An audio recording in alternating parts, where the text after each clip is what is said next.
இல்லை. வெள்ள கோயில் பக்கம் வந்தது. வெள்ள கோயிலிருந்து வந்து ஆராய்ச்சி வாங்க. ஒரு சாமி கும்பிட்டோம். ஐயா முடியா முடியா முடியா.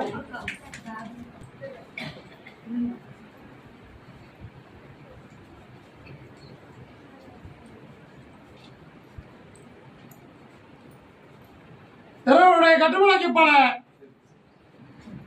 நகையை மீட்டு எடுத்து தருவேன் கிடைக்கும் என்று பிரதரித்தேன். அதே போல அமைத்து கொடுத்தேன். அதற்காக என் பிள்ளைக்கு அன்னதானம் விடணும்னு சொன்னேன். அதை செய்திருக்கிறேன். அதே போல எனக்கு தொழிலும் சிந்தனை வளைத்து தரணும். பொருளாதார வெளியே நிற்பதை வாங்கி கொடுத்துடணும். என்னுடைய மகனுக்கு சிந்தனை செயலை மாற்றி கொடுக்கணும். அவனுக்கு வாழ்க்கை அமையணும். கருத்தாவி எனக்குன்னு ஒரு மனையை கட்டுவதற்கு வழி எப்ப கிடைக்கும் அப்படின்ற கேள்வி சிந்தனை உள்ளத்தவன் கால விட்டுவான்.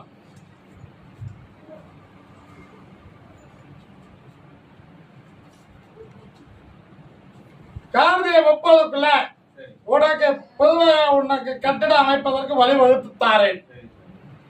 உறுதியாக்கி கொடுத்துருவேன். அதே போல 50 ஒரு கட்டடமும் உனக்கு புதுமையா அமையும். இன்னொரு வேலை சிறிதாக கிடைக்கும். பொருளாதார வெளியில் இருப்பதை வாங்கி கொடுத்து ஜெயித்து வளர்த்து கொடுத்தா போதும்ல. வேற என்ன கேட்கிறேன்?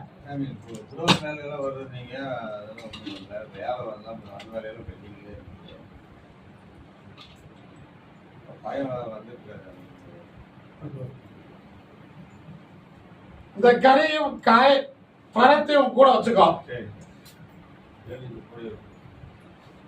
இத பழத்தை பூஜைல வைத்துக்கிறோம். இந்த கறியை நீ வெளியில போகும்பொழுது கருத்தாவியை கூப்பிட்டு வலது பக்கம் எடுத்து வைத்துக்கோ. நினைத்தது நடக்கும். வெற்றி ஆகும். நான் சொன்னது வேலை 2 வேலையை அமைச்சு கொடுத்துருவேன். செய்து கொடுத்துருவேன். அவனுக்கு உத்தியோகத்துல ஒரு மாற்றம் கிடைக்கும். அது என்னை வந்து அப்பொழுது அவனுக்கு கொடுத்துறேன். அதான் என்னை கேட்கட்டா அப்ப கொடுக்குறேன்.